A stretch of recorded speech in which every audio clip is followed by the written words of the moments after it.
স্বরাষ্ট্রমন্ত্রী অমিত শাহ তিনি এই বঙ্গে আজকে দু জায়গায় তিনি যান। একদিকে ব্যারাকপুর আর অন্যদিকে হচ্ছে শিলিগুড়িতে কর্মী সম্মেলন।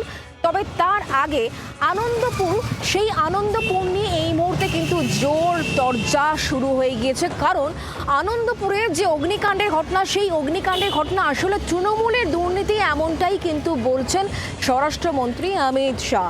এবং সেই সঙ্গে তিনি এটাও বলছেন যে মোমো কারখানার যিনি মালিক তাকে কেন গ্রেফতার করা হবে না, তার সঙ্গে কার সখ্য, এই প্রশ্নও তিনি উত্থাপন করেছেন।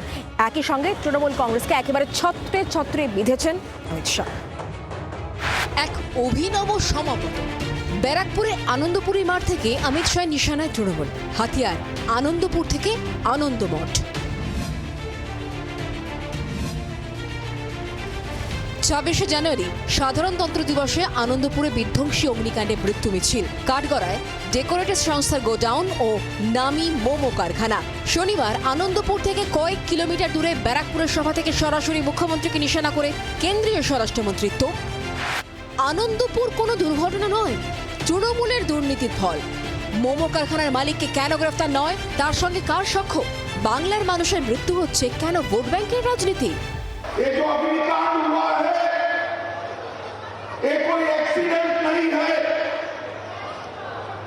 जो एक आनंदपुर वेयर हाउस में अग्निकांड हुआ है वो ममता बनर्जी सरकार के भ्रष्टाचार के चलते हुआ।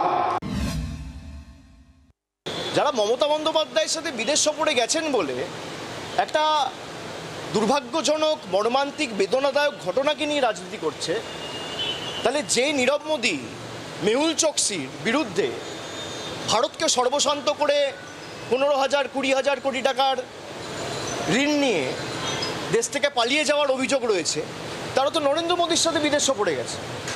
ওয়ার্ল্ড ইকোনমিক ফোরামে মোদীর সাথে কার ছবি আছে?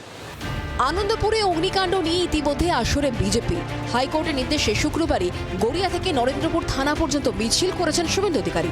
আনন্দপুরকে একেবারেই হাতছাড়া করতে রাজি নয় পদ্ম শিবির। এদিন শাহের রাজনৈতিক ভাষ্যেই স্পষ্ট।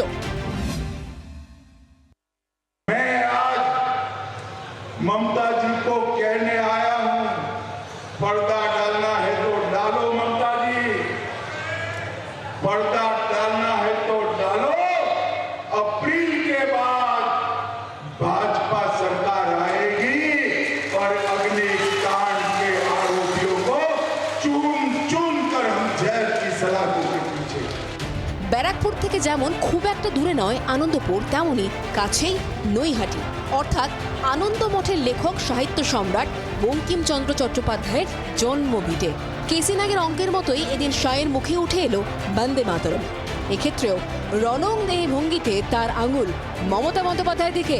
সংসদে বন্দে মাতরম নিয়ে আলোচনায় বিরোধিতা কেন তৃণমূল সাংসদদের? চাঞ্চল্যকর অভিযোগ কেন্দ্রীয় স্বরাষ্ট্রমন্ত্রী। वंदे मातरम पर जब पार्लियामेंट में चर्चा हो रही थी कि ममता बनर्जी के सांसद वंदे मातरम पर चर्चा का विरोध कर रहे थे। वंदे मातरम का विरोध ये बंगाल की भूमि सहन कर सकती है क्या?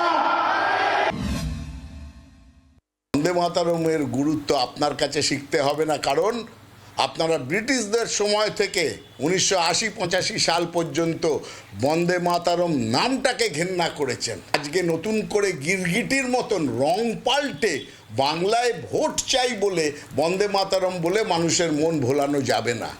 সম্প্রতি সংসদে প্রধানমন্ত্রী সাহিত্য সম্রাটকে বঙ্কিমদা বলায় তুমুল সমালোচনা করেছিলেন তৃণমূল সাংসদরা। বঙ্গ সফরে এসে সেই বন্দে মাতরম ইস্যুতে offence is the best defence নীতি বেছে নিলেন মোদির ডেপুটি। ব্যুরো রিপোর্ট, জি 24 ঘন্টা। বাংলার আওয়াজ, বাঙালির আবেগ, জি 24 ঘন্টা।